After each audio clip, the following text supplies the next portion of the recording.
നമസ്കാരം, ലൂസ് ടോക്കിലേക്ക് സ്വാഗതം. നമസ്കാരം രാജ്മോഹൻ. സത്യം പറഞ്ഞാൽ ഞാനിപ്പം ഈ ചർച്ച തുടങ്ങാൻ നേരത്തെ നോക്കിയപ്പോൾ ഒരു 15 വിഷയമാണ് നമുക്ക് ചർച്ച ചെയ്യാൻ പറ്റിയത്.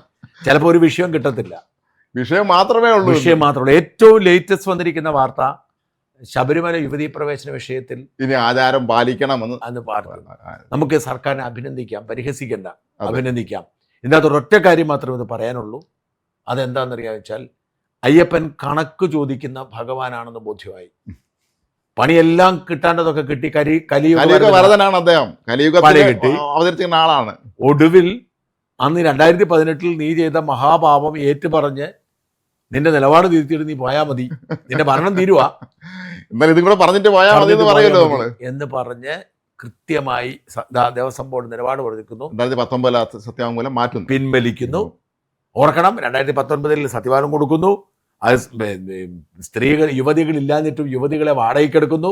യുവതികളല്ല, യുവതികളല്ലല്ലോ അവര്, യുവതികൾ സ്ത്രീകൾ വേഷധാരികൾ, അവിശ്വാസികളായ സ്ത്രീ വേഷധാരികൾ, അവിശ്വാസികളായ സ്ത്രീ വേഷധാരികളെ വാടകയ്ക്കെടുത്ത് എന്നിട്ടും കയറ്റാൻ വയ്യ. ആംബുലൻസ് അത് തിരികെ കയറ്റി കറുത്ത വസ്ത്രം ഇട്ട് അങ്ങനെ കയറ്റിയിട്ട് മതില് കെട്ടി അതിനെ ബലപ്പെടുത്താൻ ശ്രമിച്ച സർക്കാർ നിലപാട് തിരുത്തുന്നു. അഭിനന്ദനങ്ങൾ. ഇങ്ങനെയാണെങ്കിൽ ഇങ്ങനെ തെറ്റുകളെല്ലാം തിരുത്തേണ്ടതാണ്. കുറഞ്ഞ ഒന്നെങ്കിലും തിരുത്തിയതിൽ അഭിനന്ദനങ്ങൾ. എല്ലാ പശ്ചാത്താപമാണ് ലോകത്തെ ഏറ്റവും വലിയ പ്രധാനപ്പെട്ട കാര്യം എന്ന് പറയും. കറക്റ്റ് പശ്ചാത്താപം സംഭവിച്ചു. പശ്ചാത്താപം ഉണ്ടെങ്കിൽ കറക്റ്റാണ്. അതേ ഇതിന്റെ തുടർച്ചയായിട്ട് മറ്റൊരു വാർത്ത വന്നത് അയ്യപ്പ സംഗമത്തിന്റെ കണക്ക് ഹൈക്കോടതി വീണ്ടും എടുത്ത് മുഴുവൻ തരാൻ പറഞ്ഞിട്ടുണ്ട്.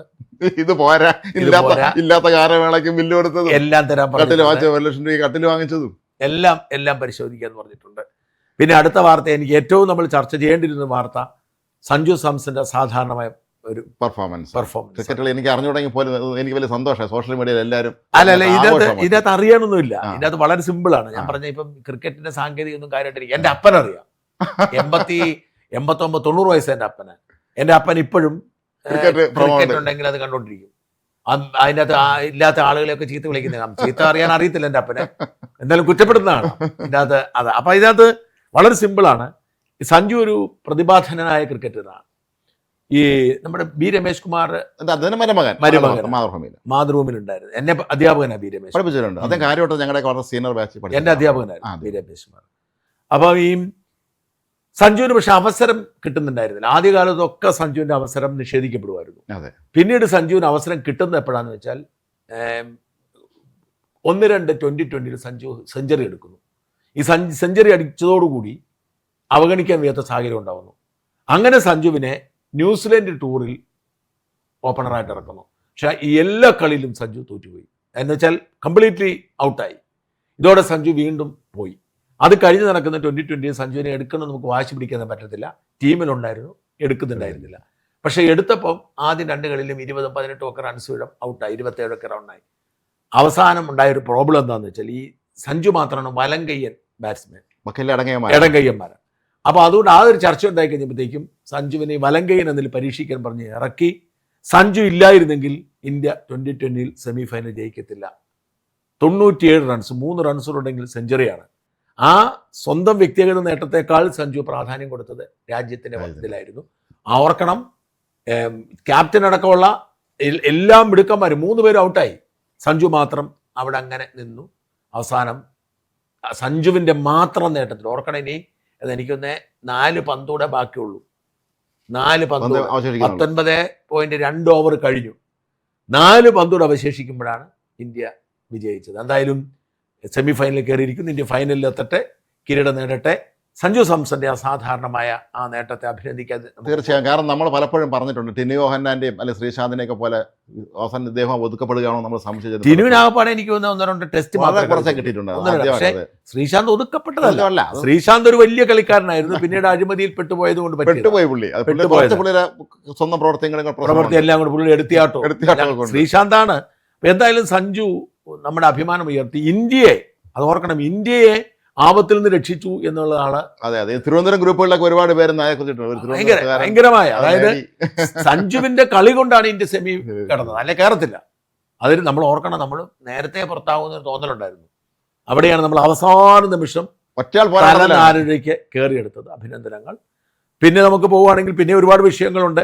രാഷ്ട്രീയം ഒന്ന് നോക്കിയാൽ പിഷാരടി രമേഷ് പിഷാരടി രമേശ് പാലക്കാട് പിഷാരടി സ്ഥാനാർത്ഥിയാവും. പാലക്കാട് സ്ഥാനാർത്ഥി. അദ്ദേഹം തൃപ്പൂണിത്തുറ സ്ഥാനാർത്ഥിയാവും എന്നൊക്കെ നമ്മളൊക്കെ നേരത്തെ കേട്ടിരുന്നു. തൃപ്പൂണിത്തുറ സ്ഥാനാർത്ഥി ആവാനായിരുന്നു പിഷാരടിക്ക് താല്പര്യവും. പക്ഷേ അവിടെ എറണാകുളത്താരാണെന്ന് തോന്നുന്നു. ഈഴവ കാൻഡിഡേറ്റിനെ വേണം എന്ന് തീരുമാനിച്ചു. Okay okay okay.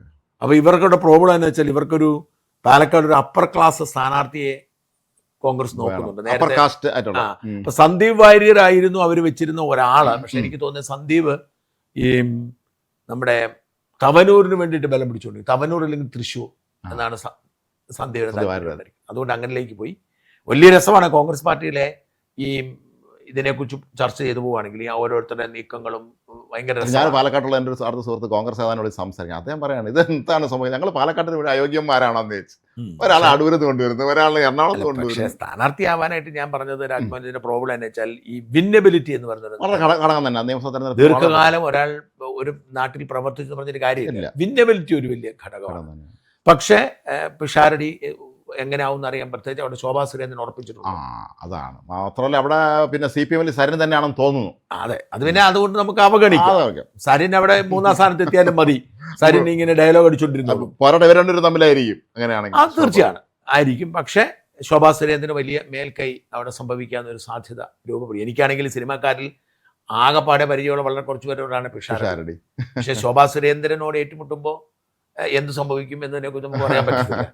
മാത്രമല്ല പാലക്കാട് പോലുള്ള ഒരു സ്ഥലത്ത് BJPയുടെ ഒരു ശക്തി കേന്ദ്രത്തില് അത്ര എളുപ്പമായിരിക്കില്ല. എന്നാലും നല്ലൊരു ഫൈറ്റ് കാഴ്ചവെക്കാം. എനിവേ എന്തായാലും അതാണ് തെരഞ്ഞെടുപ്പുമായി ബന്ധപ്പെട്ടൊരു വാർത്ത. പിന്നെ ഒരുപാട് വിശേഷങ്ങൾ ഈ BJP വളരെ കൃത്യമായി തന്നെ പ്ലാൻ എടുത്തിരിക്കുന്നുണ്ട്. പല ഇടങ്ങളിലും വളരെ കൃത്യമായി അവരുടെ പോകുന്നത്. അങ്ങനെ പറയാൻ ഒരുപാട് വിശേഷങ്ങളുണ്ട്. ആ വിശേഷങ്ങളിലേക്കൊന്നും പോയാൽ വലിയ വിശേഷം നമ്മുടെ വിശേഷത്തിലേക്ക് പറയാത്ത സാഹചര്യമുണ്ട്. അതിലേക്കൊന്നും പോകുന്നില്ല. അതിൻ്റെ ഇടയ്ക്കിൽ നമുക്ക് പറയേണ്ട ഒരു കാര്യമുണ്ടായിരുന്നു. മറ്റന്നാളാണ് നേഴ്സുമാരുടെ സംഘടനയുടെ സെക്രട്ടേറിയറ്റ് മാർച്ച് തിരുവനന്തപുരത്ത് 4-ാം തീയതി. അപ്പോൾ രാവിലെ സെക്രട്ടേറിയറ്റ് മാർച്ച് നടത്തുന്നു. സെക്രട്ടേറിയറ്റ് മാർച്ചിന് ശേഷം അവിടെ ഉച്ചവരെ അവിടെ ഇരുന്നിട്ട് അവിടുന്ന് നിശാഗന്ധിയിലേക്ക് പോയി അവിടെ ഒരു നേഴ്സിംഗ് കൺവെൻഷൻ നടത്താനാണ് പ്ലാൻ. അതിന് നിശാഗന്ധി ബുക്കും ചെയ്തു, കാശ് അടച്ചാണ്. പക്ഷേ ഇന്ന് അവസാനം വിളിച്ചു പറഞ്ഞ് നിശാഗന്ധി പറ്റത്തില്ല എന്ന് പറഞ്ഞു. അതാണ് സർക്കാരിന്റെ ഇടപാടാണ്. ഇപ്പൊ അവസാനം ഈ ഒരു കൺവെൻഷൻ നടത്താൻ സ്ഥലമില്ലാത്തൊരവസ്ഥയാണ്. ബാക്കിയുള്ളതെല്ലാം സർക്കാരിന്റെ ചന്ദ്രശേഖര സ്റ്റേഡിയത്തിലും സെൻട്രൽ സ്റ്റേഡിയം എല്ലാം സർക്കാരിന്റെ.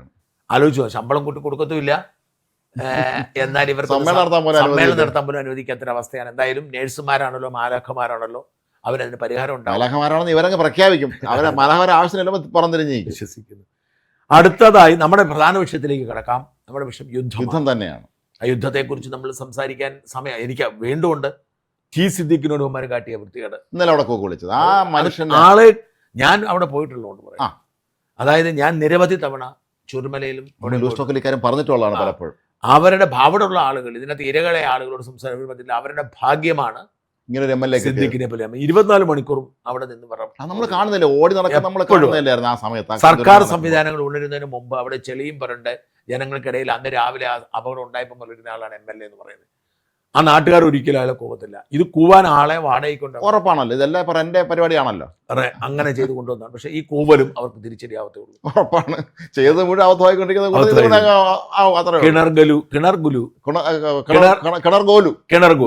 കിണർഗോലുവിന്റെ ബുദ്ധിയായി മാറും ഇതെന്ന് തീർച്ചയാണ്. നമുക്ക് യുദ്ധത്തിലേക്ക് കടക്കാം. ശനിയാഴ്ച ആയിരുന്നു ഇന്ത്യൻ ടൈമിൽ 11 കഴിഞ്ഞപ്പോഴാണ്. ഉച്ചയായപ്പോഴത്തേക്കാണ് വിവരം അറിയാം. അപ്പൊ പലരും ചോദിച്ചു അല്ലേ എന്താണ് അന്ന് ചെയ്യാത്തത്. സത്യം പറഞ്ഞാല് ശനിയാഴ്ച ഞാൻ എറണാകുളത്തായിരുന്നു. കേസുമായി ബന്ധപ്പെട്ട് 2 കേസുകളും ആവശ്യപ്പെട്ട് എറണാകുളത്തായിരുന്നു. ശനിയാഴ്ച സംപ്രേഷണം ചെയ്ത വീഡിയോകളെല്ലാം ഒരെണ്ണം ഒഴികെ ബാക്കിയെല്ലാം വെച്ചിരുന്നു. പിന്നെ അവിടെ ഈ വിജയഭാനു സാറിന്റെ ഒരു വിജയഭാനു സാറാണ് സീനിയർ, അദ്ദേഹത്തിന്റെ ജൂനിയർ ആയിരുന്നു. എന്നാൽ ഇപ്പോൾ സ്വതന്ത്രമായി ചെയ്യുന്ന വിജയഭാനു സാറിനോട് ചേർന്ന് ചെയ്യുന്ന പ്രധാനപ്പെട്ട കേസുകളൊക്കെ ചെയ്യുന്ന ഒരു അഡ്വക്കേറ്റ് തോമസ് ആനക്കല്ലിങ്കലുണ്ട്. നല്ല വക്കീലാണ്. അദ്ദേഹം എൻ്റെ സുഹൃത്താണ്, തൊടുപുഴക്കാരനാണ്. അദ്ദേഹത്തിന് വലിയ ഓഫീസ് സംവിധാനമുണ്ട്. അപ്പൊ ഞാൻ ഇങ്ങനെയൊക്കെ വന്നു അദ്ദേഹത്തിന്റെ അടുത്ത് പോയി അദ്ദേഹത്തിന്റെ ആ ഓഫീസ് സംവിധാനത്തിന്റെ മുകളിൽ നമുക്കൊന്ന് റെസ്റ്റ് എടുക്കാനൊക്കെ സൗകര്യമുണ്ട്. അപ്പൊ ഞാൻ അവിടെ പോയി എൻ്റെ രാവിലത്തെ കോടതി പരിപാടി കഴിഞ്ഞിട്ട് വൈകുന്നേരത്തേക്കുള്ള സമയം ഗ്യാപ്പ് വന്നപ്പോൾ ഞാൻ അദ്ദേഹത്തിന്റെ അടുത്ത് പോയി ഒന്ന് റെസ്റ്റ് എടുക്കാൻ ചെന്നപ്പോഴാണ് ഞാൻ അറിയുന്നത്. അപ്പം ആനക്കല്ലെങ്കിൽ തോമസ് ആനക്കലിങ്കലിന്റെ ഓഫീസിലെ അല്ല, അദ്ദേഹത്തിന്റെ ഗസ്റ്റ് റൂം അവിടെ വെച്ചാണ് ആ വീഡിയോ എടുത്തത്. അതുകൊണ്ടാണ് പ്രിയപ്പെട്ട പ്രേക്ഷകർ അന്ന് ചർച്ച ചെയ്യാതിരുന്നത്. പിന്നെ ഞായറാഴ്ച നിങ്ങൾ വന്നായിരുന്നു എടുക്കായിരുന്നു. ഞാനുണ്ടായിരുന്നു ഇവിടെ. ഞാൻ ഇന്നലെ വന്നിരുന്നു, ഇവിടെ ഉച്ചവരെ ഉണ്ടായിരുന്നു. ഞാൻ വൈകുന്നേരം ഞാൻ പേജിലേക്ക് കുറെ ചെയ്ത് കൊടുത്തിട്ട് പോയി. എനിക്കുണ്ടായിരുന്ന പ്രശ്നം എന്താണെന്ന് വെച്ച് കഴിഞ്ഞാൽ ഇന്നലെ ഞാൻ നാട്ടിൽ പോയിരുന്നു. ഈ മറ്റേ എറണാകുളത്തു നിന്ന് ഞാൻ നേരെ അമ്മയെ കാണാൻ പോയി. നാട്ടിൽ പോയി. എറണാകുളത്ത് നിന്ന് അമ്മയുടെ അടുത്ത് പോയി. അങ്ങനെ കഴിഞ്ഞ് രാവിലെ അമ്മ പറഞ്ഞു അമ്മയെ പള്ളിയിൽ കൊണ്ടുപോകണമെന്ന് പറഞ്ഞു. അമ്മയ്ക്ക് 89 വയസ്സായി. അപ്പോൾ അമ്മയും പള്ളിയിലും കൊണ്ടുപോകും. അപ്പോൾ ഞാൻ രാവിലെ കുറേ പണി ചെയ്ത് തീർത്തിട്ട് വരാമെന്ന് ഓർത്തിരിക്കുമ്പോഴേ അമ്മയും കൊണ്ട് പള്ളിയിൽ പോയിട്ട് വന്നു. അങ്ങനെ പള്ളിയിൽ പോയിട്ട് സമയം കാരണം എനിക്ക് 3 വീഡിയോ ചെയ്യാൻ പറ്റുള്ളൂ. ഞാൻ രാവിലെ വന്നിരുന്നു, പക്ഷെ നമുക്ക് സ്ക്രിപ്റ്റ് പക്ഷെ എന്റെ പ്രശ്നം വെച്ചാൽ എനിക്ക് തിരിച്ചുച്ചയ്ക്ക് വന്നിട്ട് എന്റെ ചേന നടേണ്ട ദിവസമായിരുന്നു. കാരണം എനിക്ക് കറക്റ്റ് പ്ലാൻ ചെയ്ത് പോകും. യാത്രയ്ക്ക് കപ്പ ഏകദേശം തീർത്തു. ഇനി ചേന ഇന്നലെ തീർത്തില്ലെങ്കിൽ അത് പ്രശ്നമാകും. അതുകൊണ്ട് ഞാൻ ഉച്ചകഴിഞ്ഞ് ചേന നടണം. പക്ഷെ വന്ന് ചേനപ്പണി ഞാൻ ഒരു 5:30-6 മണിയായപ്പോഴത്തേക്കും തീർത്തു. എന്നിട്ട് 6 മണിക്ക് ഞാൻ തിരിച്ച് ഇവിടെ വന്നിട്ട് വീണ്ടും 3 വീഡിയോ കൂടി ഇന്നലെ രാത്രി വൈകിട്ട് എത്തുമെന്ന് പറഞ്ഞത്. അങ്ങനെ 3 വീഡിയോ കൂടി ചെയ്തു ഞാൻ. അതാണ് തിരക്ക് ടൈറ്റ് ആയിട്ട് പോകുന്ന ഒരു സംവിധാനമാണ് നമുക്ക്. അതുകൊണ്ടാണ് ഈ സാധനം ഇത്രയും വൈകിപ്പോയത് ചർച്ചയിലേക്ക്. നമുക്ക് ചർച്ചയിലേക്ക് ഇപ്പോഴത്തെ ഒരു പൊസിഷൻ, ഇവിടുത്തെ ഇന്നത്തെ ഒരു ഡെവലപ്മെന്റ് എന്ന് പറയുന്നത് ഇറാനിൽ നിന്ന് കിട്ടുന്ന വിവരം അനുസരിച്ച് 555 പേർ മരിച്ചു എന്നാണ് അവരിപ്പം പറയുന്നത്. ഇറാൻ അവകാശപ്പെടുന്നത്. മാത്രമല്ല ഒരു പ്രധാനപ്പെട്ട കാര്യം, അമേരിക്കയുടെ F-15 വിമാനം കുവൈറ്റിൽ വീണിട്ടുണ്ട്. അത് ഇറാൻ അവകാശപ്പെടുന്നത് അവർ വീഴ്ത്തിയെന്നാണ്. പക്ഷെ അങ്ങനെ അല്ല. അമേരിക്കയുടെ തന്നെ സാങ്കേതിക പിഴവ് കൊണ്ട് സംഭവിച്ച ഒരു അവരുടെ ഈ ഇതുണ്ടല്ലോ വ്യോമ പ്രതിരോധ സംവിധാനം, അതിനെന്തോ ഡിഫക്റ്റ് പറ്റിയിട്ട് റഡാർ തെറ്റായിട്ട് റീഡ് ചെയ്തു. അപ്പൊ ഈ വിമാനം ഇവർക്കെതിരുള്ളതാണെന്ന് കാണിച്ചിട്ട് അടിച്ചതെന്ന് പറയുന്നു. പക്ഷേ ഈ ഇറാൻ ഇത്രയും മിസൈൽ വരെ കയറുന്നത് എന്നെ ഇപ്പോഴും അത്ഭുതപ്പെടുന്ന ഒരു കാര്യമാണ്. മിസൈൽ ഇങ്ങനെ അയച്ചുകൊണ്ടിരിക്കുകയാണ് ഗൾഫ് രാജ്യങ്ങളിലേക്ക്. ഇത്ര 12 രാജ്യങ്ങളിലേക്ക് അവർ മിസൈൽ അയക്കുന്നുണ്ട്. അതൊരു അപൂർവ സംഭവമാണ് എന്തായാലും. അല്ല, ഇതിനകത്തിന്റെ കാര്യം എന്താണെന്ന് വെച്ചാൽ നമ്മൾ ആദ്യം ഇതിനെ കാണേണ്ട 2-3 കാര്യങ്ങൾ. ഒന്ന്, ഇറാൻ ഒരു ചെറിയ രാജ്യമല്ല, ഒരു ചെറിയ മീനല്ല. വലിപ്പം കൊണ്ട് മാത്രമല്ല, ഈ പറയുന്ന 37 വർഷം 39 വർഷമായി, അതായത് 37 വർഷത്തോളം ഈ അലി ഖമേനി ആയിരുന്നു. അലി ഖമേനി ആയിരുന്നു ഈ 37 വർഷത്തോളം ഇറാൻ ഭരിച്ചത്. ഈ 37 വർഷം ഇദ്ദേഹം ചെയ്തതെന്ന് വെച്ചാൽ at the end of the day ഇദ്ദേഹത്തിന് സ്ട്രിക്റ്റ് ആയിട്ടുള്ള മതനിയമങ്ങളുണ്ടായിരുന്നു, മനുഷ്യാവകാശങ്ങളില്ലായിരുന്നു പറയുമ്പോഴും ഈ ഇറാനിലെ ഭരണ സംവിധാനം എന്ന് പറയുന്നത് ഡ്യുവൽ ഒരു നമ്മുടെ രാജ്യസഭ ലോക്സഭ പോലത്തെ ഒരു സംവിധാനമാണ്. അതിൽ പരമാധികാരി എന്ന് പറയുന്നത് ഈ പറയുന്ന ഖമേനിയും ഈ മത പണ്ഡിതന്മാരുമാണ്. അവരാണ്. പ്രസിഡന്റും മറ്റ് മന്ത്രിമാരും ഒക്കെ ഒരു പേരിന് വേണ്ടി ഉണ്ടെന്ന് മാത്രമേ ഉള്ളൂ. അത് പേരിന് വേണ്ടിയുള്ള ജനാധിപത്യമാണത്. അല്ലാതെ ഒരധികാരം ഓർക്കില്ല. ഈ ബജറ്റിന്റെ ഭൂരിപക്ഷവും കൺട്രോൾ ചെയ്യുന്ന ഇവരാണ്, അറിയാം. അതെ അതെ. അപ്പൊ അത്തരം ഒരു ഇതിൽ ഇദ്ദേഹം ഭയങ്കര സ്ട്രിക്റ്റ് ആയിട്ട് പല കാര്യങ്ങളും ചെയ്തു. ഏറ്റവും കൂടുതൽ താല്പര്യം കാണിച്ചത് ഇദ്ദേഹം പ്രതിരോധ സംവിധാനം മെച്ചപ്പെടുത്താനാണ്. അതിന് 3-4 കാര്യങ്ങളുണ്ടായിരുന്നു. ഒന്ന്, ഇതൊക്കെ പറഞ്ഞാൽ നമുക്ക് പറയാതിരിക്കാൻ പറ്റത്തില്ല. ദുർബലമായ ദുർബലമായ ഒരു രാജ്യത്തിന് മുമ്പിൽ അമേരിക്ക 2 വഴികളാണ് വെക്കുന്നത്. ഒന്നുകിൽ ഞങ്ങളോട് ചേർന്ന് നിന്ന് ഞങ്ങൾക്ക് എണ്ണ തന്ന് വളരുക, അല്ലെങ്കിൽ നിങ്ങളെ ഞങ്ങൾ പിടിച്ചെടുത്ത് ഇല്ലാതാക്കും. അപ്പം ഇറാഖിന്റെ കാര്യത്തിലാണെങ്കിലും ലിബിയയുടെ കാര്യത്തിലാണെങ്കിലും യമന്റെ കാര്യത്തിലാണെങ്കിലും ഒക്കെ സംഭവിച്ചുകൊണ്ടിരിക്കുന്നത് വെനസ്വേല വരെ തകർന്ന് തരിപ്പണായി പോയി അവിടെല്ല. അതേസമയം UAEയും ഖത്തറും സൗദി അറേബ്യയും ഒക്കെ എന്താ വെച്ചാൽ അമേരിക്കയോട് ചേർന്ന് നിന്ന് അവർക്ക് കൊടുത്താണ് അവർ. അങ്ങനെയാണ് സിസ്റ്റം. എന്നാൽ ഈ ഇറാൻ ഒരു സ്ട്രിക്റ്റ് ഇസ്ലാമിക രാജ്യമായതുകൊണ്ട് മാത്രമല്ല, യഥാർത്ഥത്തിൽ എന്താണ് സംഭവിക്കുന്നത്, ഇറാനിൽ നമ്മൾ ഷായുടെ ഭരണം മാറ്റി എന്നൊക്കെ പറയുമ്പോഴും അതിന് മുമ്പ് അവിടെ വലിയ ജനാധിപത്യ സംവിധാനങ്ങൾ ഉണ്ടായിരുന്നു. അതിനെയൊക്കെ അട്ടിമറിച്ചു ബ്രിട്ടൻ. അവിടെ ഏറ്റവും ജനപ്രിയനായ ഒരു പ്രസിഡന്റിനെ അട്ടിമറിച്ച് ബ്രിട്ടന് സ്വാധീനമുള്ള സമയമാണ്. അങ്ങനെ അവരുടെ ഒരു ഇടപെടൽ നടന്നപ്പോഴാണ് വാസ്തവത്തിൽ ഈ ഇസ്ലാമിക വിപ്ലവം ഉണ്ടാവുന്നത്. ഈ ഇസ്ലാമിക വിപ്ലവ പശ്ചാത്തലത്തിൽ അവരവരുടെ സ്ട്രിക്റ്റ് ഇസ്ലാമിക നിയമം അടിച്ചേൽപ്പിച്ചതോടെ ഈ കൂടുതൽ അമേരിക്കയുടെ ആകുന്നു. അപ്പോൾ ഇയാൾ ഇതെന്താ ചെയ്യുന്നത്, വളരെ സ്ട്രിക്റ്റ് ആയിട്ട് ഈ അവരുടെ ആത്മീയ നിയമങ്ങൾ അടിച്ചേൽപ്പിക്കുമ്പോഴും മനുഷ്യാവകാശം തകർക്കുമ്പോഴും ഒക്കെ രാജ്യത്തിന് വലിയ വളർച്ച ഉണ്ടായി. കാരണം അമേരിക്ക പ്രധാനമായിട്ട് ഇവർ നേരിടുന്ന ഒരു പ്രതിസന്ധി, ഇവരുടെ കയ്യിൽ ആവശ്യത്തിന് യുദ്ധവിമാനങ്ങളില്ലായിരുന്നു. അത് പരിഹരിക്കുന്നതിന് വേണ്ടിയാണ് ഇവർ ഇത്രയും മിസൈൽ ഉണ്ടാക്കി ഡ്രോൺ ഉണ്ടാക്കിയതാണ് പറയപ്പെടുന്നത്. അല്ല, അങ്ങനെ ഇവർ വലിയ തോതിൽ വളർന്നു. ഇഷ്ടംപോലെ മിസൈലുകളും ഡ്രോണുകളും എല്ലാം ഉണ്ട്. പിന്നെ പലരും കൊടുക്കും. ഇപ്പൊ ഞാൻ പറഞ്ഞ ഉത്തര കൊറിയയും ചൈനയും റഷ്യയൊക്കെ കൊടുത്തിട്ടുണ്ടാവും. അപ്പൊ ഇവരിലെ ഒരു നെക്സസ് ആണല്ലോ. അപ്പൊ ഇവരിങ്ങനെ അതിശക്തമായി തന്നെ, അപ്പൊ ഇവരുടെ ആ ബാലിസ്റ്റിക് മിസൈലൊക്കെ ഓർക്കൂ, 2500 ടെല്ലവീവിൽ പോയി വീണു. എത്രയോ നാശനഷ്ടം ഉണ്ടാക്കി. 2500 കിലോമീറ്റർ അകലെയാണത്. ടെല്ലവീവിൽ പോയി വീണ് നാശനഷ്ടം ഉണ്ടാക്കാനുള്ള കെൽപ്പ് അവർക്കുണ്ട്. അപ്പം തീരെ മോശമല്ല. പക്ഷേ ഈ ശക്തി പോരാ ഇസ്രായേലിനോട് പിടിച്ചു നിൽക്കാൻ. അവർ ശക്തരാണ്, അവർക്ക് അതിനുള്ള ആയുധ ശേഖരമുണ്ട്. പക്ഷെ ഒരിക്കലും അവർക്ക് അമേരിക്കയോടും ഇസ്രായേലിനും പിടിച്ചു നിൽക്കാനോ അങ്ങനെ യുദ്ധത്തിൽ വിജയിക്കാനോ സാധിക്കില്ല. മാത്രമല്ല ഇവർ ചെയ്ത സ്ട്രാറ്റജി നമ്മൾ ശ്രദ്ധിക്കേണ്ട കാര്യം, വലിയ ബുദ്ധിപരമായ നീക്കമാണ് ഇവർ നടത്തുന്നത്. എന്താ ചെയ്തതെന്ന് വെച്ച് കഴിഞ്ഞാൽ, കഴിഞ്ഞ 1-1.5 മാസമായിട്ട് 2-3 മാസമായിട്ട് യുദ്ധപ്രതീതി ഉണ്ടാക്കി, ഇല്ലേ? പ്രതീതി ഉണ്ടാക്കി. മാത്രമല്ല അവിടെ നടന്ന ജനകീയ പ്രക്ഷോഭത്തിന് ആദ്യം പിന്തുണ കൊടുക്കുകയും ട്രംപ് പിന്നീട് പതുക്കെ അതിൽ നിന്ന് വലിയ തോതിൽ അതൊന്നും പറയാതെ വിഡ്രോയും ചെയ്യുക. അതങ്ങനല്ല, ഇവര് നേരത്തെ മുതൽ ഇവർ ശ്രമിച്ചുകൊണ്ട് ഇവരുടെ ലക്ഷ്യം എന്താണ്? ഇവരുടെ ലക്ഷ്യം എന്താണ്? ഇവരുടെ ലക്ഷ്യം ഈ ഭരണകൂടം മാറുക എന്നുള്ളതാണ്. മറ്റേതൊക്കെ രണ്ടാമത്തെ റെജീം ചേഞ്ച് തന്നെയാണ്, അതാണ് അവരുടെ ലക്ഷ്യം. അപ്പൊ ഈ ഭരണകൂടം മാറാൻ ഇവർ പലതവണ പ്രക്ഷോഭങ്ങളെ പിന്തുണച്ചു. ഇപ്പം ഇത്രയും 3-ാം തവണയാണ് ഇത്തവണ ഡിസംബറിൽ പ്രക്ഷോഭം ഉണ്ടാകുന്നത്. ഈ പ്രക്ഷോഭങ്ങളെ അടിച്ചമർത്തി മുന്നേറാനുള്ള ശക്തി ഇവർക്കുണ്ട്, സർക്കാരിനുണ്ട്.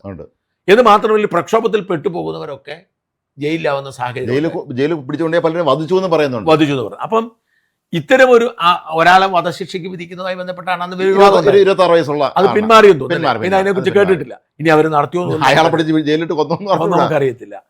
പക്ഷേ ഇത്തരം സാഹചര്യം ഉണ്ടാകുമ്പോഴും ഇവർക്ക് ഭരണമാറ്റം ഒരാവശ്യമായിരുന്നു. അതായിരുന്നു ആത്യന്തികമായിട്ട് ലക്ഷ്യം. അപ്പൊ ഈ പലരും പറയുന്ന മാതിരി എണ്ണയല്ല, പലരും പറയുന്നുണ്ട് എണ്ണയിൽ കണ്ണു വെച്ചാൽ അല്ല, ഒരിക്കലും അല്ല. ഇറാനിലേക്കുള്ള യുദ്ധത്തിന്റെ മൂല കാരണം എണ്ണയല്ല, ഈ വെനസ്വേല എന്ന് പറയുന്ന എണ്ണയാണ്, സംശയമൊന്നും വേണ്ട. ആ ചെറിയ ലിബിയ എണ്ണയായിരുന്നു, ഇറാഖ് എണ്ണയായിരുന്നു. പക്ഷേ ഇറാന്റെ മേലുള്ള അവരുടെ ശ്രമം എണ്ണയല്ല. നിസാന്റെ സിഇഒക്കാരൻ ശ്രീ ടോണി തോമസ് അദ്ദേഹത്തിന്റെ ഫേസ്ബുക്ക് കുറിപ്പുണ്ട്. അദ്ദേഹം പറയുന്നത് എണ്ണ അല്ലാന്ന്. എണ്ണ ഒരിക്കലും അമേരിക്ക അത്ര എണ്ണ അവരെ ഇരിപ്പുണ്ട്. അല്ല, അതുകൊണ്ടല്ല, അവരെല്ലാവരും ഉണ്ട്. അല്ല, എണ്ണ അവർക്ക് എത്ര കിട്ടിയാലും അവർ മേടിക്കും.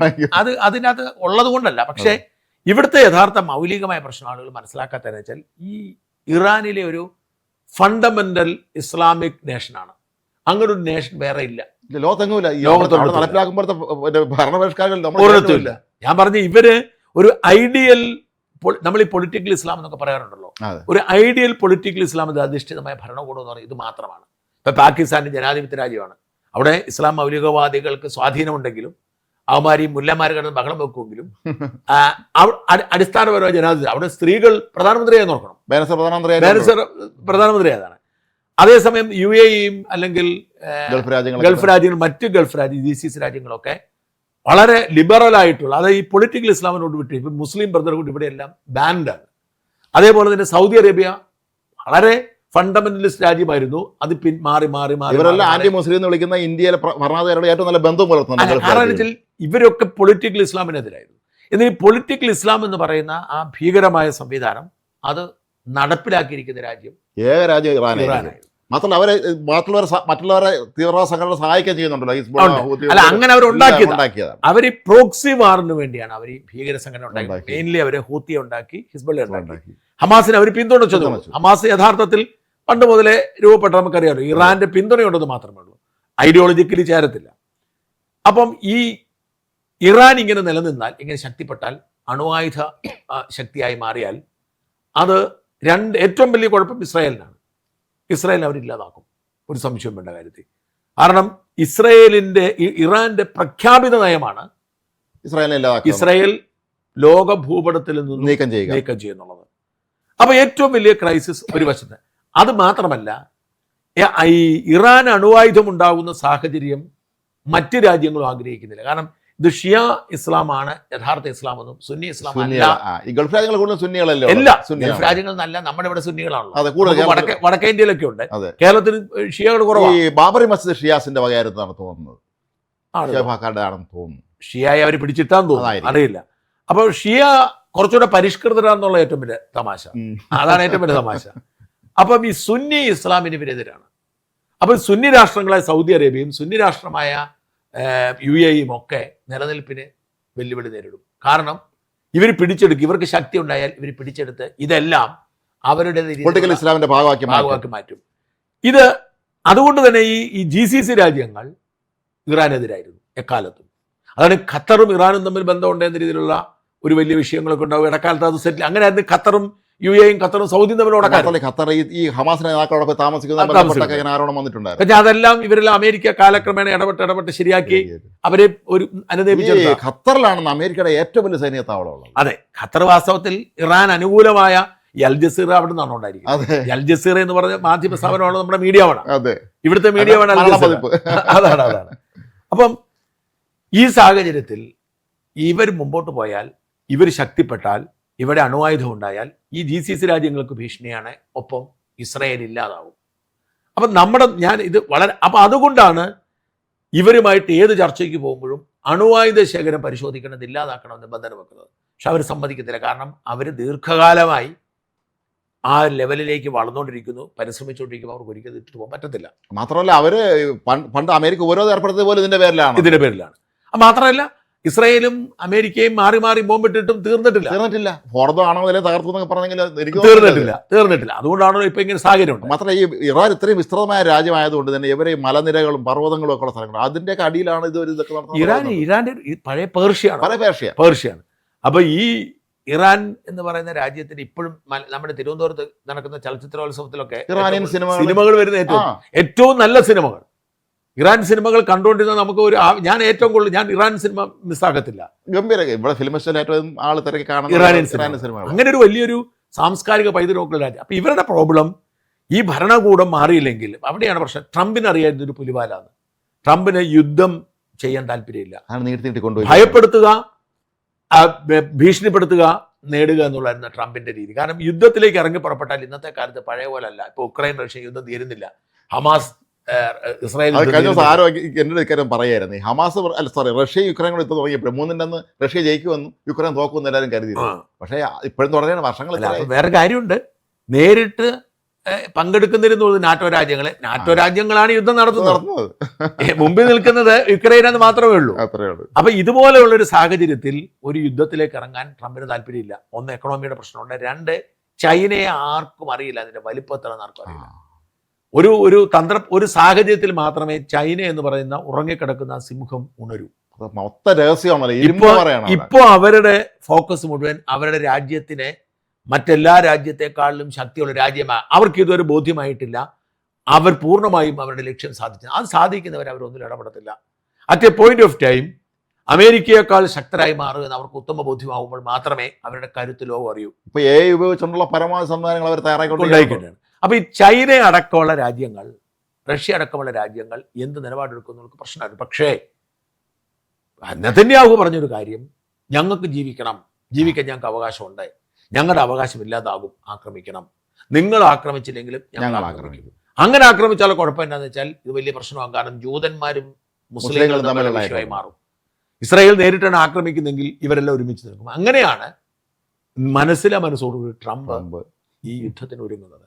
പക്ഷെ ഇവിടെ നമ്മൾ ശ്രദ്ധിക്കേണ്ട കാര്യം, ഇവിടെ ട്രംപിന്റെയും ഇസ്രായേലിന്റെ ബുദ്ധിയായിരിക്കും ഒരു വലിയൊരു കാൽക്കുലേഷൻ വിജയിച്ചു. അവർ 2 കാര്യങ്ങൾ ചെയ്തു. ഒന്ന്, യുദ്ധത്തിന് അവരൊരു വലിയ പ്രതീതി ഉണ്ടാക്കി, ഒരു വലിയ എന്താ പറയുക മാസങ്ങളായി, എന്നിട്ട് ഇവരെ യുദ്ധം ചെയ്തേക്കില്ല എന്നൊരു തോന്നലുണ്ടാക്കുന്നു. ചർച്ച മാത്രമല്ല, ഇവര് യുദ്ധക്കപ്പലൊക്കെ അങ്ങോട്ട് മാറ്റി. അപ്പൊ യുദ്ധക്കപ്പലുണ്ടാകുമ്പോൾ യുദ്ധം ഉണ്ടാവും എന്ന് തോന്നലുണ്ടാവും. എന്നാൽ യുദ്ധം ഇല്ല, ഞങ്ങളാണെന്ന് പറഞ്ഞ് മാറ്റിയിട്ട് ഇവർ അതിന്റെ ഒരു റിലാക്സേഷന് വേണ്ടി മോദിയെ വിളിച്ചു. കാരണം അവർക്ക് വേണ്ടിയിരുന്ന ഒരു നല്ല ഷോമേനായിരുന്നു. അങ്ങനെ അവർ മോദിയെ വിളിച്ചു. മോദിയെയും കൊണ്ട് അവരൊരു നാടകം 2 ദിവസത്തെ കെട്ടിപ്പിടിക്കുന്നു. ഇതിന്റെ മറവിൽ ഇവരെന്ത് ചെയ്തു? കൃത്യമായി പദ്ധതി ഒരുക്കി ഫൈനൽ ഡിസിഷൻ എടുത്തു. മോദി പോകുന്നതിന്റെ 2-ാം ദിവസം അടിച്ചു.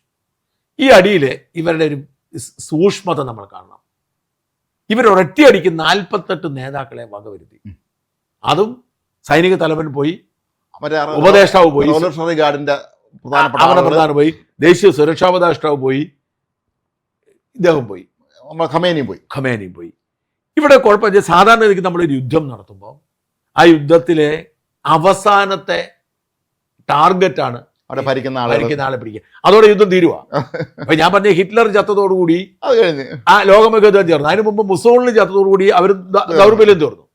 അപ്പൊ മുസോളിനി ആത്മഹത്യ ചെയ്യേണ്ട സാഹചര്യമുണ്ട്, ഹിറ്റ്ലർ ആത്മഹത്യയുടെ സാഹചര്യമുണ്ട്. അല്ല, മുസോളിനെ വെടിവെച്ച് തൂക്കിക്കിട്ടുന്നു, നാട്ടുകാർ തല്ലിക്കൊന്നു. അപ്പം ഓരോ യുദ്ധത്തിന്റെയും ഏറ്റവും പ്രധാനപ്പെട്ട സംഗതി അതായത് ഇപ്പൊ സ്റ്റാലിൻ അന്തരിച്ചതോടുകൂടി സോവിയറ്റ് യൂണിയന്റെ പവർ പോയി.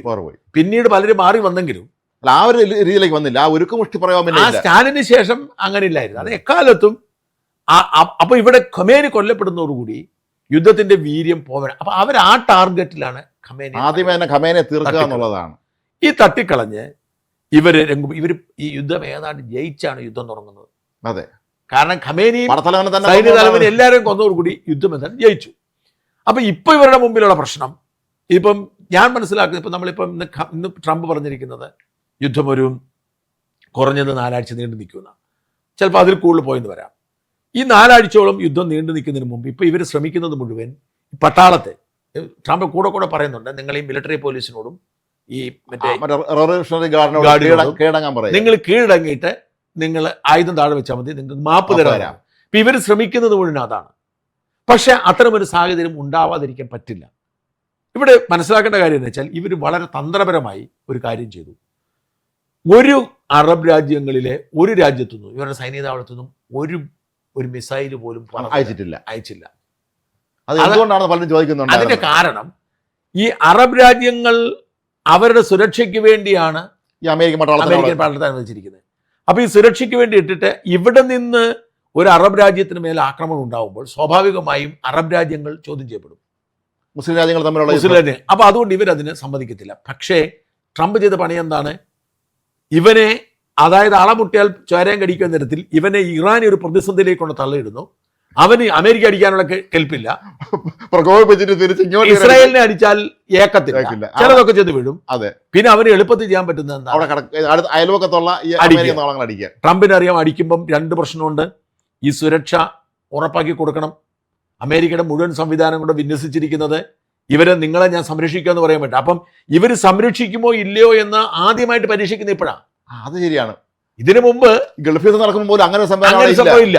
അപ്പൊ ഈ UAE-ക്കാണെങ്കിലും സൗദിക്കെതിരെ ആണെങ്കിലും ബഹ്റിനെതിരെയാണെങ്കിലും ഖത്തറിനെതിരെയും അറ്റാക്ക് ചെയ്യുമ്പോൾ ഇത് 99% ഇവർ ഇതിനെ സംരക്ഷിച്ചു. അതോടെ ഇവരുടെ കോൺഫിഡൻസ് കൂടി. അതെ, ഈ അറബ് രാജ്യങ്ങളെ സംബന്ധിച്ച് അവർക്ക് മനസ്സിലായി നമ്മൾ രക്ഷിക്കാൻ ആളുണ്ട്. ആകാശത്തൂടെ മിസൈലുകളും ബോംബുകളും പാറിക്കളിച്ച് നടന്നാൽ ഇവർക്ക് പേടിക്കണ്ട. അവിടെ ഉണ്ടായിരിക്കുന്ന വളരെ അപൂർവം, ഞാൻ പറഞ്ഞ ഈ ഖത്തറിലും ഇപ്പൊ നമ്മുടെ മാധ്യമങ്ങൾ പറഞ്ഞ മാതിരി ഭീകരം ഇതാ ഞൊട്ടികടിയിലൊക്കെ തെറ്റാണ്. അല്ല, ഇന്നലെ എൻ്റെ ഒരു സുഹൃത്ത് ദുബായിലുള്ള ബഹ്റിനുള്ള ആൾ വിളിച്ചവൻ പറയുമായിരുന്നു, ഈ നിങ്ങൾ ഈ പൊട്ടിത്തെറിക്കുന്ന കാണുന്നത് ഈ മിസൈലിനെ തടയുന്നതാണ്. അതാണ് അതിന് ഡെബ്രിസ് താഴേക്ക് വീഴുന്നത് മാത്രമേ ഉള്ളൂ. ഡെബ്രിസ് വീഴുമ്പോൾ ഉണ്ടാവുന്ന അതിന് നമ്മുടെ നാട്ടിലെ ചാനലുകൾ അയാൾ പറയാണ്, നിങ്ങളുടെ നാട്ടിലെ നമ്മുടെ മലയാളം ചാനലിൽ ഞാൻ അന്തം വിട്ടിരിക്കേണ്ടത് എന്താണ് സംഭവിക്കുന്നത് എന്നുള്ളത്. ശുദ്ധ അബദ്ധങ്ങൾ അതിൽ വിളിച്ച് പറയുന്നത് മുഴുവനെന്നാണ്. അതാ പറഞ്ഞ, അതായത് ഈ യഥാർത്ഥത്തിൽ ഈ ഡെബ്രിസ് വരുമ്പോഴാണ് പറഞ്ഞത് ചിലതൊക്കെ വീഴുന്നുണ്ട്, സ്വാഭാവികമാണ്. അപ്പൊ അമേരിക്ക ഇതിൻ്റെ അകത്ത് എടുത്തിരിക്കുന്ന ആർജിച്ചെടുത്തിരിക്കുന്ന ഒരു ആത്മവിശ്വാസം എന്ന് പറഞ്ഞാൽ ഈ അറബ് രാജ്യങ്ങൾക്ക് മുഴുവൻ, സൗദിയും UAE-യും ഖത്തറോടൊക്കെ ആർജിനും മുഴുവൻ ബോധ്യമായി ബോംബക്കയിലെ കളിച്ചോട്ടെ നമ്മൾ സേഫായി. അമേരിക്കൻ തടഞ്ഞു നിർത്തുന്നതോടുകൂടി എല്ലാവരും, ഇപ്പം ഞാൻ പറഞ്ഞത് മലയാളികളെ ആയിരക്കണക്കിന് ആളുകൾ, എൻ്റെ സുഹൃത്തുക്കളെ പല ആൾക്കാരും ഈ വീഡിയോയും ഫോട്ടോ എടുത്ത് തരുവാണ്. ഇമാര് ബാൽക്കണി കയറുന്ന ഫോട്ടോ ആലോചിച്ച് നോക്കി, മിസൈല് പോകുന്നതാണ്, ഡ്രോൺ പോകുന്നതാണ്, എന്നിട്ട് അപ്പുറം പൊട്ടിത്തെറിക്കുന്ന ഇതിന്റെ വിഷ്വൽസ് എടുത്തു തരിക. ആകെപ്പാട് ഈ ഡബ്രിസിൽ നിന്ന് മാത്രം രക്ഷപ്പെട്ടേ ഉള്ളൂ. അപ്പൊ ഇത്തരത്തിൽ ആത്മവിശ്വാസം കൊടുത്ത് മാത്രമല്ല, ഈ അറബ് രാജ്യങ്ങളുടെ മേൽ ആക്രമിച്ചതുകൊണ്ട് അല്പം പോലും സഹതാപമോ സ്നേഹമോ ഇറാനോട് ഇനി ആ രാജ്യങ്ങൾക്ക് ഉണ്ടാവും. മാത്രമല്ല, നമ്മുടെ നാട്ടിലെ ഇടതുപക്ഷ നേതാക്കന്മാർ ഇറാനെ പിന്തുണയ്ക്കുന്നവരെ ഒരു പരിധിക്കപ്പുറം പറയുന്നില്ല, പിന്നെ ഗൾഫിൽ പോകാൻ പറ്റില്ല അവർക്കാക്കും. അത് മാത്രമല്ല, ഈ ഗൾഫിലെ രാജ്യങ്ങളൊക്കെ അമേരിക്കക്കൊപ്പമാണ്. ഇപ്പൊ ഇവര് മാത്രം കിടന്ന കാര്യമുണ്ടോ? ഈ UAE-ക്കും ഈവൻ ഖത്തർ പോലും ഈ വിഷയത്തിൽ ഇറാനെതിരാണ്.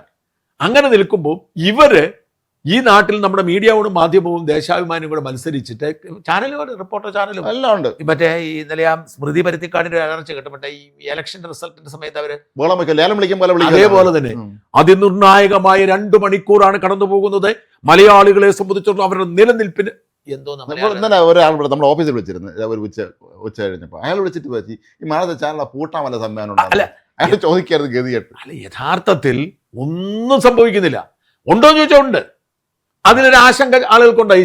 സൈറൺ കേൾക്കുന്നു, ശബ്ദം കേൾക്കുന്നു, സ്ഫോടനങ്ങൾ കേൾക്കുന്നു, ഹോട്ടലുകൾ കത്തുന്നു, ഇതൊക്കെ കാണുമ്പോൾ ഉണ്ടാകുന്ന ഒരു പേടിയും ആശങ്ക ഉണ്ടെങ്കിലും അതിനപ്പുറത്തേക്ക് ഇതൊക്കെ അങ്ങനെ ഇസ്രായേലുകാർക്ക്, ഞാനിപ്പം ഇസ്രായേലിൽ പോയതാണ്, അതെ, ഇസ്രായേൽക്കാർ നിരന്തരം ഇത് കണ്ടുകൊണ്ടിരിക്കുന്നില്ല. അവിടെ പുതിയ വീട് വയ്ക്കുകയാണെങ്കിൽ അവിടെ നിർബന്ധമായി ബങ്കർ വേണം, നിർബന്ധം. അല്ല, അവിടെ ഇസ്രായേൽ നിരന്തരം കാണുന്നില്ല. അവരവിടെ ഈ മേളിൽ കൂടെ യുദ്ധം നടക്കുമ്പോൾ അവർ ആ ബീച്ചിൽ കൂടെ സുഖമായിട്ട് തുണിയില്ലാതെ നടന്ന് ഓട്ടവും ചാട്ടവും എല്ലാം അങ്ങനെയാണ് അവരുടെ ഇത് ജീവിതത്തിന്റെ ഒരു. ഞാൻ രാജ്മോഹൻ ഓരോ സാഹചര്യം, വലിയ തണുപ്പത്തെ മനുഷ്യര് നമുക്ക് ചിന്തിക്കാൻ പറ്റത്തില്ല. സൈബീരിയയിൽ മനുഷ്യരില്ലേ, നാടിടത്ത് പറഞ്ഞ സൈബീരിയ -40 ഡിഗ്രി ഒക്കെ തണുപ്പുള്ള മനുഷ്യരില്ലേ? ഞാൻ പോയിട്ടുണ്ട്. ഞാൻ സൈബീരിയയിൽ പോയിട്ടുണ്ട്. ഞാൻ സമ്മറിലാണ് പോയത്. ഞാൻ സമ്മറിലാണ് പോയത്. എന്നാലും അവിടെ അന്ന് -10 ഞാൻ പോയിരുന്നത്. അപ്പം അവിടെ ട്രെയിനുണ്ട്, സൈബീരിയക്ക് ട്രെയിനുണ്ട്, ഞാൻ പോയിട്ടുണ്ട്. അപ്പം അവിടെ ഒരുപാട് ഇതൊക്കെ സാഹചര്യങ്ങളാണ്. ആ സാഹചര്യങ്ങളനുസരിച്ചാണ് മനുഷ്യൻ യൂസ്ഡ് ആയി കഴിഞ്ഞാൽ പിന്നെ നമ്മൾ അപ്പൊ ഇപ്പോഴത്തെ മെയിൻ അതാണ് മനസ്സിലാവുന്നത്. നമ്മുടെ ഈ ചർച്ച അവസാനിപ്പിക്കാൻ പോകുമ്പോൾ ശ്രദ്ധിക്കേണ്ട കാര്യം, ഈ രാജ്യങ്ങളൊക്കെ പ്രകോപിതരായിട്ടിരിക്കുക. 12 രാജ്യങ്ങളാണ്. അപ്പൊ ഇവരെ പ്രകോപിപ്പിച്ചുകൊണ്ടിരിക്കുകയാണ് ഇറാൻ. അപ്പം ഇത് തുടർന്നാൽ എന്ത് സംഭവിക്കും? ഈ രാജ്യങ്ങൾ അമേരിക്കയോട് പറയും, ഇനി ഞങ്ങളുടെ താവളത്തെ അറ്റാക്ക്. ഇങ്ങനെ ഒരു അനുമതി കിട്ടിക്കഴിഞ്ഞാൽ പിന്നെ യുദ്ധം ഇവരെല്ലാം ഒരുമിച്ചാവുക. ഇറാൻ ഇങ്ങനെ വളഞ്ഞു വെച്ച അവസ്ഥ ഞൊട്ടിയിടയിൽ കത്തിച്ചു കളയാം.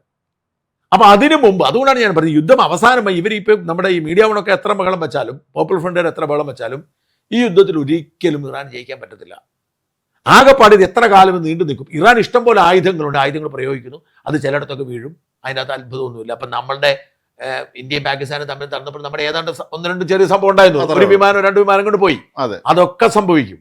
പക്ഷെ ആത്യന്തികമായി യുദ്ധം അമേരിക്കയ്ക്ക് സമ്പൂർണ്ണ വിജയമുണ്ടാക്കി കൊടുക്കും. ഇറാൻ പൂർണ്ണമായും ദുർബലമാവും. ഖമേനി വധിച്ച സംഭവം എത്ര പ്ലാൻഡ് ആണെന്ന് നമ്മൾ നോക്കണം. ഈ ഖമേനിയും അയാളെ കൂടെയുള്ള ഈ സൈനിക മേധാവികളും യോഗം കൂടുന്നതിന്റെ കൃത്യമായിട്ട് അതിന്റെ എല്ലാ ഡീറ്റെയിൽസും എത്ര 6-8 മാസം ഇന്റലിജൻസ് വർക്ക് ചെയ്തിട്ടാണ്. മൊസാദിന്റെ സംഘം അവിടെയുണ്ട്. മൊസാദിന്റെ സംഘം അവിടെ തന്നെ പ്രവർത്തിച്ചുകൊണ്ടിരിക്കുകയാണ്. അത് ഓർക്കണം, രാത്രി നടത്താനിരുന്ന മീറ്റിംഗ് രാവിലെ ആക്കി അത് തിരിച്ചറിഞ്ഞു, അപ്പൊ തന്നെ അറ്റാക്ക് മാറ്റി. അല്ല, ഈ വെറസാര കാര്യം മുമ്പൊരിക്കൽ നമ്മളെല്ലാം കൊടുത്തിരുന്ന വാർത്തയായിരുന്നു. ഈ ടെഹ്റാനിൽ ഒരുപാട് മൊസാദ് ഏജന്റുമാരുണ്ടെന്ന് അന്വേഷിക്കാൻ ഒരു സമിതിയെ നിയോഗിച്ചു. അവസാനം അറിയണം ആ സമിതിയുടെ അധ്യക്ഷനും മൊസാദിന്റെ ഏജന്റ് ആയിരുന്നു എന്നുള്ളത്. അല്ല, അത്തരത്തിലുള്ള കാര്യങ്ങൾ നടക്കും. ഇനി സംഭവിക്കാൻ പോകുന്നത് എന്താണെന്ന് വെച്ച് കഴിഞ്ഞാൽ ഇറാന് ഇതിന് ഇപ്പോൾ ഉള്ള ആയുധങ്ങളൊക്കെ അവർ ഉപയോഗിക്കും. കുറച്ചു കാലം കൊണ്ട് സംഘർഷം നീണ്ടു നിൽക്കും. പക്ഷേ ഇറാന് ആയുധം വെച്ച് കീഴടങ്ങേണ്ടി വരും. പൂർണ്ണമായും അവർക്ക് തോൽവി അനുഭവിക്കും. കാരണം അതല്ലാതെ പിടിച്ചു നിൽക്കാൻ ഒരു ശേഷി ഇറാനില്ല. കാരണം ഇസ്രായേലിനെ സംബന്ധിച്ചുള്ള അവരുടെ നിലനിൽപ്പിന്റെ പ്രശ്നമാണ്. ഇറാൻ ഈ രീതിയിൽ മുമ്പോട്ട് പോയാൽ അണുവായുധം അവരുടെ കയ്യിലുണ്ടെങ്കിൽ ഇസ്രായേലില്ല. നിങ്ങൾ ആലോചിച്ച് നോക്കുക, അവർക്കായി എത്രയോ, ഞാൻ ഇന്നൊരു വീഡിയോ കണ്ടേ, ഈ ഒരു നിര മിസൈൽ വരുക, അപ്പൊ തന്നെ ഇവിടുന്ന് പോയി മിസൈലുകൾ തടയുക. പക്ഷെ അതിൽ ഒരെണ്ണം താഴോട്ട് പോരുന്നു. അപ്പം അണുവായുധമുള്ള ഒരു അണുബോംബ് ഒരിക്കൽ വീണ രാജ്യം തീർന്നു. ഈ ബഹ്റൈനില് അവിടെ മറ്റേ അമേരിക്കയുടെ സൈന്യ താവളത്തിന് നേരെ സംഭവിച്ചതാണെന്നാണ് കേട്ടത്. അല്ലെ, ഒരുപാടിടത്ത് ഇപ്പൊ ഇന്നും ദുബായിൽ ആക്രമണം ഉണ്ടായി, ബഹ്റൈനിൽ ആക്രമണം ഉണ്ട്, ഇന്നും ബഹ്റൈനിൽ ആക്രമണം ഉണ്ടായി, എല്ലായിടത്തും ആക്രമണം ഉണ്ട്. പക്ഷേ ഈ ആക്രമണം യഥാർത്ഥത്തിൽ ഇറാന് ദോഷം ചെയ്യൂ. കാരണം ഈ രാജ്യങ്ങളെല്ലാം കൂടുതൽ ഇറാനെതിരെ, ഒമാനിൽ പോലും അവർ ആക്രമിച്ചു. മാത്രം കുറെ കഴിയുമ്പോൾ ആയുധശേഖരമൊക്കെ തീരും. അപ്പൊ മാത്രമല്ല, ഇവർ നോക്കണം, ഹിസ്ബുള്ളയെയും ഹൂത്തുകളെയും അവർ ദുർബലപ്പെടുത്തിയിട്ടാണ് ഈ പണിക്ക് ഇറങ്ങിയത്. മാത്രമല്ല ഇന്നിപ്പോ ഇസ്രായേലിന്റെ പ്രതിരോധ മന്ത്രി പറഞ്ഞിട്ടുണ്ട്, ഞങ്ങൾ അടുത്ത ടാർഗറ്റ്, ഞങ്ങൾ അടുത്ത് കൊല്ലാൻ പോകുന്നത് ഹിസ്ബുള്ള തലവനെയാണ്. ഇപ്പൊ ഹിസ്ബുള്ളയുടെ പുതിയ തലവൻ. ഇപ്പൊ അവിടെ ലെബനനിൽ ആക്രമണം തുടങ്ങി വീണ്ടും. അതെ, ഇന്ന് രണ്ടാമത്തെ യുദ്ധമുഖം ലെബനനിൽ ആരംഭിച്ചു. ലെബനനിൽ ശക്തമായ ആക്രമണം നടത്തിക്കൊണ്ടിരിക്കുകയാണ്. നയീം ഉണ്ടല്ലോ, പുതിയ ചുമതല, അയാൾ ഫുൾ തലവനാണോ സംശയം, പക്ഷെ ചുമതലക്കാരൻ അയാളാണ് ഞങ്ങൾ അടുത്ത ടാർഗറ്റ് എന്ന് പ്രഖ്യാപിച്ചു കഴിഞ്ഞു. അപ്പൊ അതുകൊണ്ട് ഈ യുദ്ധം ഒരു പക്ഷെ നീളാം. ഈ കാലയളവിൽ ഈ വിമാന സർവീസുകളെ എങ്ങനെ ബാധിക്കും എന്നുള്ളതാണ്. ഇതിപ്പോ ഇറാനും ഇറാഖും തമ്മിൽ യുദ്ധമാണെങ്കിൽ അത് മാത്രം മതിയായിരുന്നു. അല്ലെങ്കിൽ ഇസ്രായേലും ഇറാനും തമ്മിൽ യുദ്ധമാണെങ്കിൽ ആ വഴി മാത്രം. ഇതിപ്പോ എന്ന് പറഞ്ഞാൽ ഇറാൻ എല്ലാവരെയും ആക്രമിക്കുന്നത് കൊണ്ട് ഈ വിമാന സർവീസിനെ ബാധിക്കുന്ന ലോകത്തെ വിമാന സർവീസും ഹോർമുസ് കടലിടുക്കിലെ ഗതാഗതം രണ്ടും വലിയ തോതിൽ പ്രതിസന്ധി സൃഷ്ടിക്കും. കാരണം വിമാനം, നിങ്ങൾ ആലോചിച്ച് നോക്കൂ, ലോകത്തെ ഒരു മെയിൻ കണക്റ്റിംഗ് പോയിന്റ് ആണ് ഈ ദോഹയും ദുബായ്. ഈ എമിറേറ്റ്സ് എന്ന് പറയുന്ന വിമാനവും ഖത്തർ എയർവേസ് എന്ന വിമാനവുമാണ് ലോകത്തെ ഏറ്റവും വലിയ വിമാന കമ്പനി അമേരിക്കയുടെ ആയിരിക്കും, അമേരിക്കൻ എയർലൈൻസും ഡെൽറ്റയൊക്കെ ആയിരിക്കും. പക്ഷേ ഈ രണ്ട് വിമാന കമ്പനികൾ ലോകത്തെ ഏറ്റവും കൂടുതൽ കണക്ട് ചെയ്യുന്നത് എല്ലായിടത്തും. നമ്മുടെ ഇന്ത്യയിലെ എല്ലാ മിക്ക സിറ്റികളിൽ നിന്നും, കേരളത്തിൽ തന്നെ കണ്ണൂരും, കേരളത്തിൽ 4 വിമാനത്താവളത്തിൽ നിന്നും വിമാനം ദോഹയ്ക്ക് ഉണ്ടാവും, ദുബായിക്ക് ഉണ്ടാവും. എന്നാൽ അവിടെ നിന്നാണ് ലോകത്തിന്റെ നാനാഭാഗത്തേക്ക് പോകുന്നത്. ഇത്തരത്തിൽ ഒരു കണക്റ്റിംഗ് സിറ്റിയാണ് പാശ്ചാത്യ ലോകമേ ഈ കണക്ട് ചെയ്തുകൊണ്ടിരുന്നത്. അപ്പൊ ഈ പാശ്ചാത്യ ലോകമായിട്ടുള്ള ഈ കണക്ഷൻ സിറ്റിയിൽ ഈ പ്രതിസന്ധി നീണ്ടാൽ ഈ വിമാന കമ്പനികളിൽ നിന്ന് ഈ വിമാനയാത്ര ഇപ്പൊ തന്നെ കുടുങ്ങിക്കിടക്കുന്ന അവസ്ഥ തന്നെ കഷ്ടമാണ്. പലയിടങ്ങളിൽ കുടുങ്ങിക്കിടക്കും. അവരെ മസ്കറ്റിൽ എങ്ങനെ കൊണ്ടുവരാൻ ശ്രമിക്കുന്നുണ്ട്. പക്ഷേ ഇത് എത്ര കാലം ഇത് നീളും, ഈ അനിശ്ചിതത്വം നീളും, അതനുസരിച്ച് പ്രവാസികളുടെ പോക്കുവിനെ ബാധിക്കും, സമ്പദ് വ്യവസ്ഥയെ ബാധിക്കും, ഓഹരി വിപണി ഇടിയും, സ്വർണ്ണവില കൂടും, ഇന്ധന വില കൂടും. അങ്ങനെ അടിമുടി ഈ സമ്പദ് വ്യവസ്ഥ കടലെടുക്കൽ വഴിയാണ് ഏറ്റവും അധികം ഗ്യാസും ഇന്ധനങ്ങളെല്ലാം കൊണ്ടുവരുന്നത്. അല്ല, അത് ഏതാണ്ട് 20%. അതായത് ഈ ഗൾഫ് ഓഫ് ഒമാനെയും അറേബ്യൻ സിയെയും ബന്ധിപ്പിക്കുന്നതാണ്. അപ്പൊ ഏതാണ്ട് ലോകത്തെ ഒരു ദിവസം നടക്കുന്ന വ്യാപാരത്തിന് 20% ഇതിലേ കടന്നു പോകും.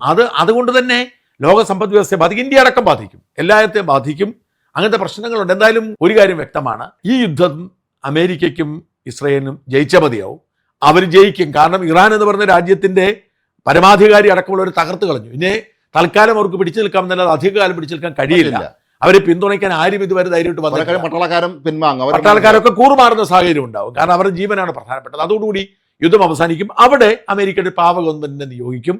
അണുവായുധ പരിശോധന ഇറാഖിൽ സംഭവിച്ചതുപോലെ അവർ സർക്കാരിനെ അവിടെ ഉണ്ട്. ആകെപ്പാടെ സംഭവിക്കാൻ പോകുന്ന കാര്യം എന്ന് വെച്ചാൽ ഈ ഇറാഖിലും ലിബിയയിലും ഒക്കെ സംഭവിച്ചതുപോലെ ഈ ഇറാനിലും ഈ പറയുന്ന ഒരു അരാജകത്വം ഉണ്ടാവുകയും ഐസിസ് പോലെ ഭീകര സംഘടനകൾ ശക്തിപ്പെടുകയും ഒക്കെ ചെയ്യുന്ന ഒരു സാഹചര്യം രൂപപ്പെടും.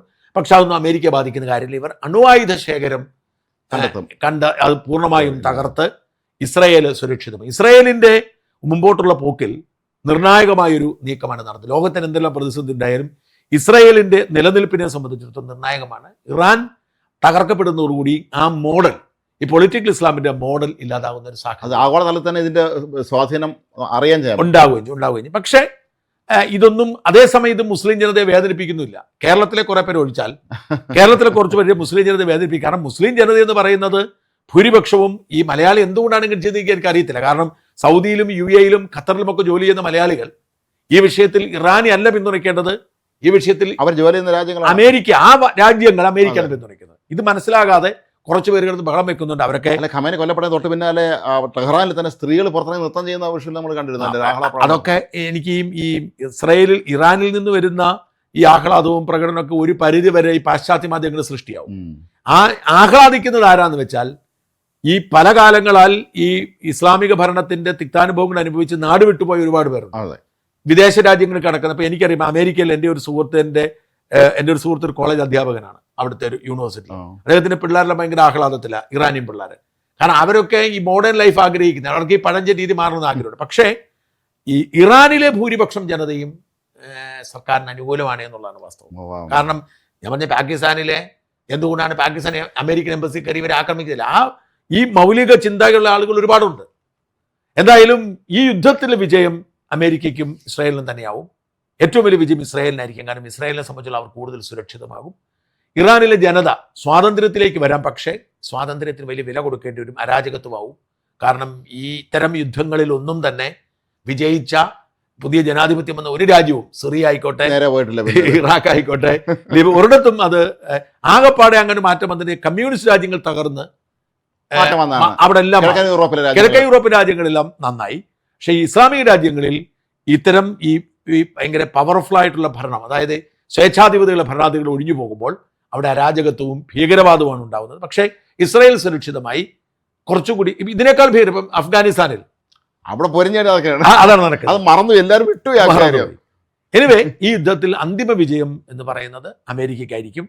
ഇവിടെ ഒറ്റ കാര്യം മാത്രം, നമ്മൾ അതായത് ഗൾഫ് രാജ്യങ്ങളിൽ ജോലി ചെയ്യുന്ന മലയാളികൾ പിന്തുണയ്ക്കേണ്ടത് ഈ വിഷയത്തിൽ അമേരിക്കയാണ്. കാരണം ഈ ഗൾഫ് രാജ്യങ്ങൾ അമേരിക്കയാണ് പിന്തുണയ്ക്കുന്നത്. നന്ദി.